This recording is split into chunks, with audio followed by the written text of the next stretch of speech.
The Aeronauts is quite a strong film. This was released in 2019. It's directed by Tom Harper, based on Falling Upwards, How We Took to the Air by Richard Holmes.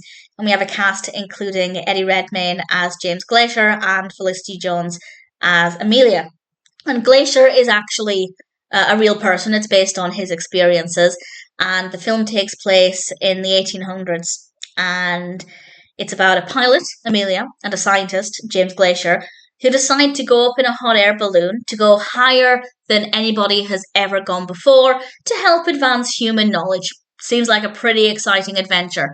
And I have absolutely no idea how accurate this is to Glaisher's true story. So if you have any thoughts on that, if you have any knowledge to share there, I'd be very happy to hear about that. But certainly from an entertainment perspective, I found this to be a really enjoyable experience. The narrative the main narrative is really interesting.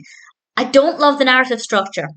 Obviously, a lot of it is in the hot air balloon, but we have a lot of flashbacks to the events kind of leading up to that. And in general, not just with this film, in general, I don't like that. I don't like films that are told primarily through flashbacks or where we have a lot of flashbacks to pad out the narrative. And I don't care for it as a narrative structure. But that being said, it does feel necessary. Because the alternative is that we started off in the past and then made our way to the hot air balloon scenes. But starting off with the hot air balloon, I thought was the right decision to make. So basically what I'm trying to say is I think they made the right decision to tell the story this way.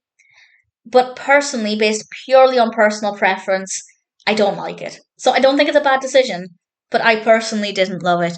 But nevertheless, we do get a lot of hot air balloon scenes and they are absolutely brilliant, and visually it's gorgeous. The costumes are incredible. The color palette for a lot of it is stunning. It is so easy to follow their journey emotionally, and there are some really intense scenes. I don't want to give away much about what happens, but it is really intense, and if those scenes are accurate, or at least largely accurate, that's terrifying. It's just a really fascinating story, visually a very impressive film, great characters, a lot of emotion. I really thoroughly enjoyed the experience, and it's not one that I'd ever considered watching. I just discovered it randomly on Letterboxd and thought, that sounds interesting. I haven't really heard of this. I don't know why I hadn't heard of it, or at least I don't remember. I probably heard about it in 2019, but certainly it's not been on my radar since then. And I'm really glad that I was just randomly, well, I say randomly, not so randomly. I am going through every single year of film in Letterboxd, so it was intentional, but I discovered it that way, and I'm really glad I gave it a chance. The Aeronauts is quite an exciting, thrilling, emotion-driven film, really fascinating story, visually gorgeous. Definitely check it out if you're interested in this. I think you'll really thoroughly enjoy The Aeronauts.